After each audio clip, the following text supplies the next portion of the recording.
இருக்கிறதே ஷஹ்ருன் யுஸாது ஃபீஹி ரிஸ்கில் முஃமினீன். இந்த ரமலானுடைய மாதத்தில் தான் முஃமின்களுடைய பொருளாதாரம் உயர்த்தப்படுகிறது.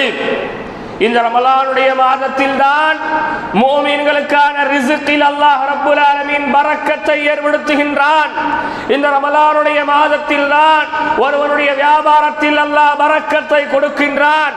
இந்த ரமலானுடைய மாதத்தில் தான் ஒருவன் சேமித்து வைத்திருக்கக்கூடிய பணத்தில் அல்லாஹ் பரக்கத்தை கொடுக்கின்றான். ரிஸ்கில் பரக்கத்தை தரக்கூடிய மாதம். கணித்திற்குரியவர்களே, யாருக்கு தெரியுமா இந்த பரக்கத்தை அல்லாஹ் கொடுக்கின்றான்? அந்த ரமலான் மாதத்தில் தன்னிடத்தில் இருப்பதை பிறருக்கு கொடுத்து உதவக்கூடியவர்களுக்கு தான் அல்லாஹ் ரப்புல் ஆலமீன் அதை கொடுக்குகின்றான். கிணறு இருக்கிறதே, கிணறு, அதிலே தண்ணீரை அல்லதான் அது ஊற்றெடுத்துக் கொண்டிருக்கும். தண்ணீர்கள் ஊற்றெடுக்க